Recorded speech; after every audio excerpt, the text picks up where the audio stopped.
Hey, well, welcome back to the Michael Lofton Show on a Reason and Theology, doing a second show for the day.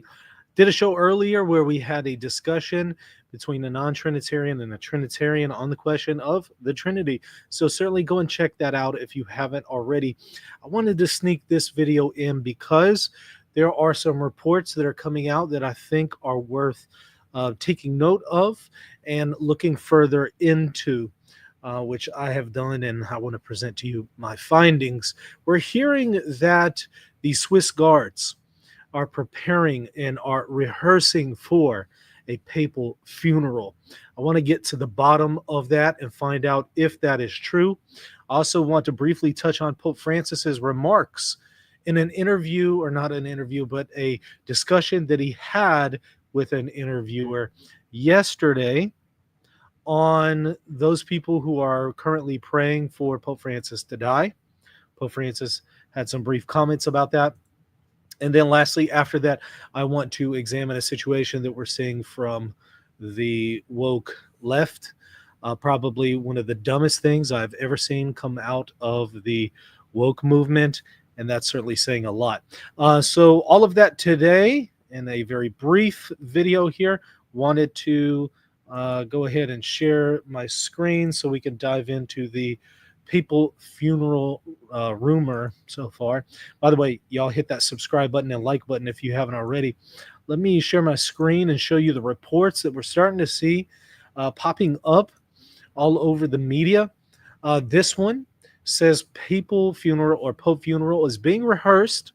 Swiss guards prepare for pontiff's death after the 88-year-old warned, "I may not survive pneumonia." Now, we already looked at the situation of the comments that we're seeing Pope Francis allegedly made about how he may not survive the pneumonia situation that he's currently undergoing. We saw that yesterday. We looked into that yesterday. Now they're saying that Swiss guards are preparing for and rehearsing a papal funeral. Is that true? Well, look at what they say. They say the Pope's funeral is allegedly being rehearsed after the 88-year-old warned he may not survive pneumonia. The Swiss guard protecting the Pope, 88, is rehearsing his funeral with members under a curfew as they are preparing for the pontiff's death. Swiss newspaper Blick claims. So we're about to look at Blick. We're going to click on Blick and see what they have said. The Pope previously revealed he had already prepared his tomb, but the location of his grave and the coffin inside would break with tradition. I guess they mean traditions because there are many different places that popes have been buried. Okay, so they say this comes after Pope Francis was rushed to Rome's Gemelli Hospital on Friday with significant chest pain, having resisted calls to leave the Vatican for days. And we're going to take a brief look at a short update that the Vatican has given us on the Pope's current situation, how he's currently doing. But okay, all right, so they're saying that Blick has claimed this. All right, so I go to where they point us to, the hyperlink. It says this: Swiss guard prepares for the Pope's death. The Pope's health is deteriorating. The pontiff is suffering from complex pneumonia. The Swiss guard is preparing for his possible death. And then it says, according to the Vatican, Pope Francis spent a quiet night after the new diagnosis of pneumonia. However, concern about the 88-year-old head of the Catholic Church are growing. There is currently no talk of an imminent release. Believers are now coming to the Gemelli Hospital in Western Rome, where Francis has been receiving treatment since Friday, to pray for him. Numerous camera teams of photographers have also gathered in front of the clinic. There have been no new pictures of the Pope since Friday. The health of the Argentinian, whose real name is Jorge Mario Bergoglio, has been the #1 topic in the Italian media for days. All right, so here's ground zero. Here's like the most important part. There were previously rumors that the Swiss guard had already begun active preparations for the Pope's death. The guards were under a curfew. A spokesman for the Swiss guard denied this report on Wednesday. "We are continuing to work normally," he told Blick. The guard stressed that regular service operations would continue unchanged.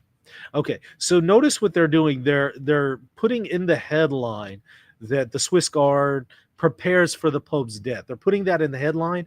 And what everybody else is doing is they're running with the headline without looking further into the situation, which is not uncommon. We've seen that many times, and I've documented many times how the media has engaged in fake news by doing this, and how the vast majority of people are susceptible to fake news because all they do is read a headline and they don't look further into a situation.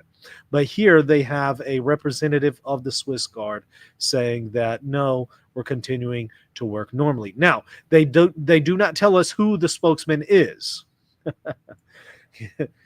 Another anonymous source, right?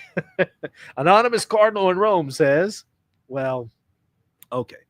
It would be nice if they told us who that spokesman was, but it's interesting that in the very report where they're saying they're preparing for the Pope's death in the title, they themselves are kind of mitigating that in the body of the article.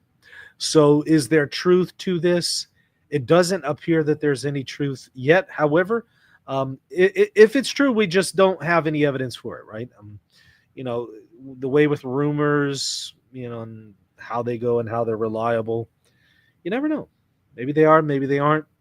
Someone is allegedly denying it. We don't know for sure who it is. Allegedly, it's a spokesman for the Swiss Guards, but you don't know. So, be aware of content out there like that. This is a good lesson for why you don't need to just assume headlines are true. Always look into it a little bit more. Ask for sources. Ask for evidence. Think critically. It's always important to do that, especially with anything surrounding news about Pope Francis. Now, there is a health update from CNA, who's getting this from the Vatican, on Pope Francis as of today. It says, speaking on Pope Francis's current health crisis, Jesuit Father Antonio Spadaro, a personal friend of the Holy Father, said in an interview on Wednesday that the situation is delicate, but I haven't seen any cause for alarm. So it's delicate, but no cause for alarm. I don't know. I think his presence at the hospital at 88 years old is cause for alarm, but that's me. Francis is an 88-year-old man who has had a serious problem, but who is now undergoing treatment. It's not a simple treatment and will require time.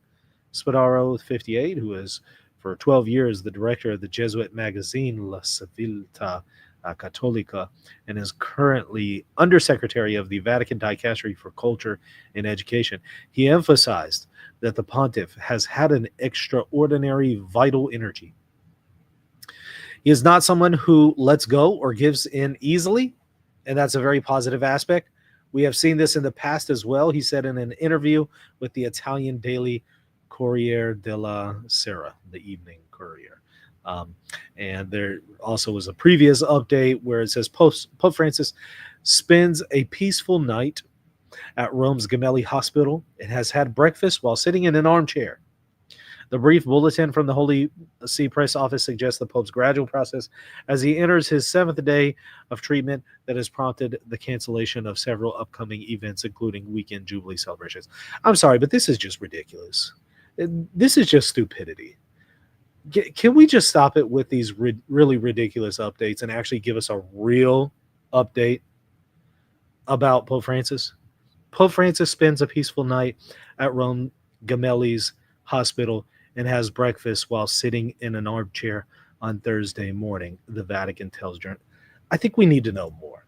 And by the way, there's a troll in the chat. Who are you going to cast into hell today, Lofton, you snake? Thanks for commenting. I think you're doing that perfectly well about your own soul. Peace out. Anyways, now, I wonder, why do they continue to give us these updates that he got up this morning, he had breakfast, and then he sat in an armchair? What? Huh?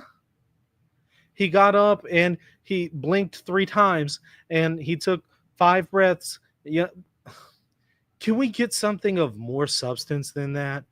Why even do that unless maybe you're trying to avoid giving some alarming news? So honestly, when I see this kind of stuff, that makes me more concerned.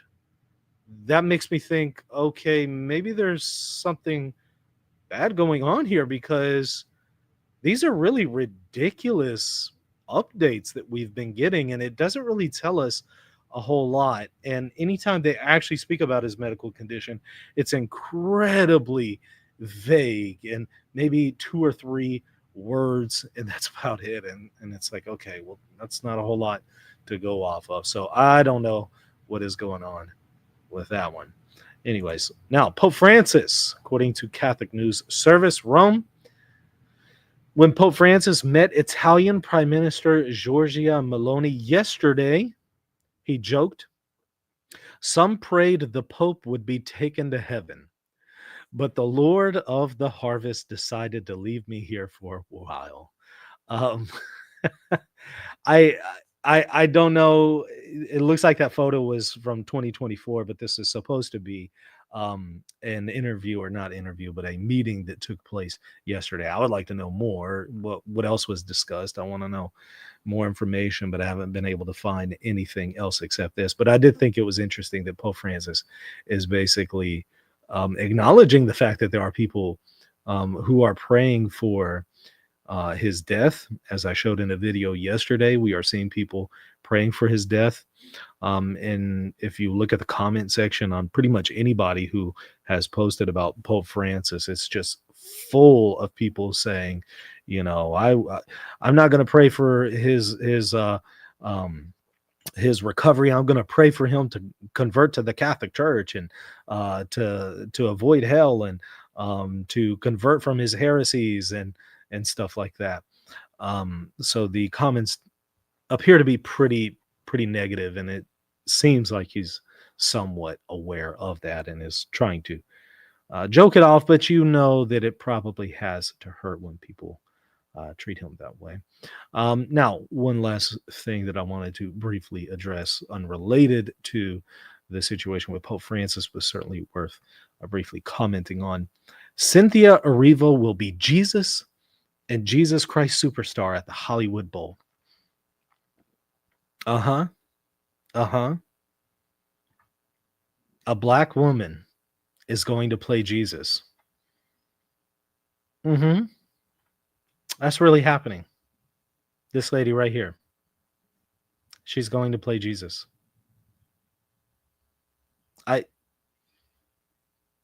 I don't know what to say. Like, this is the dumbest thing I've ever seen from the woke left.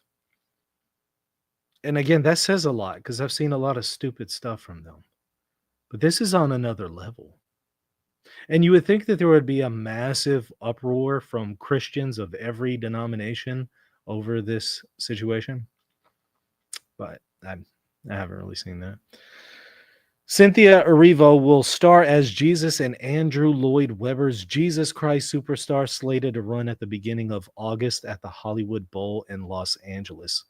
Erivo, hot off her performance as Elphaba in the hit film adaptation of Wicked, took her Instagram story on Tuesday to confirm the news. "Just a little busy this summer. Can't wait," she wrote. The role marks the Oscar nominee's return to the stage nearly a decade after her acclaimed Broadway debut in The Color Purple. Jesus Christ Superstar, Lloyd Webber's iconic rock opera, made its world premiere on Broadway in 1971 at the Mark Hellinger Theater. The Tony-nominated musical is a loose retelling of Jesus' final days through the eyes of Judas Iscariot. With a score that blends rock, gospel, and symphonic influences, the show explores the complex relationships between Jesus, his disciples, and the Roman Empire. Tony-winning choreographer Sergio Trulio will direct and choreograph the production at the Hollywood Bowl. Erivo is no stranger to the material. She performed "I Don't Know How to Love Him" from an all-female album version of Jesus Christ Superstar titled "She Is Risen" in 2022. She is risen. This is the dumbest thing I've ever heard of, again, and I'm kind of shocked that there isn't more outrage over this from Christians. You will hear outrage over the slightest things, especially in Catholic circles. Slightest things. But when it comes to stuff like this, nothing. When it comes to that opera that took place a few months ago in Germany that I reported on and nobody else did, that was literally cutting off pieces of human flesh from some of the performers and mocking the Eucharist with it and mocking Jesus with it, with all sorts of things I just cannot even repeat. Nobody said a word. There was no outrage. Nobody cared. But the slightest thing that people don't like, there will be a crusade over it. I just find it interesting and even somewhat hypocritical and also selective when it comes to the question of outrage. And you would think, again, these would be the things that people would want to speak out against. You would think that this is where we would have culture warriors, but mostly been silence. I haven't really heard anything. Maybe that'll change. We'll see. Let's give it a few more days. Anyways, I will certainly keep y'all updated with updates that go on with Pope Francis as they come, but I wanted to cover this one because I noticed that, I don't know, this one with the Pope's funeral and the Swiss Guards, that one might be fake news, and I wanted to bring that to y'all's attention. Anyways, hope y'all enjoyed it. Hit the like button, hit the subscribe button. Go and check out that video from earlier where we had, again, a discussion on the Trinity between a Trinitarian and a non-Trinitarian. I think you'll really enjoy it. See you tomorrow. God bless.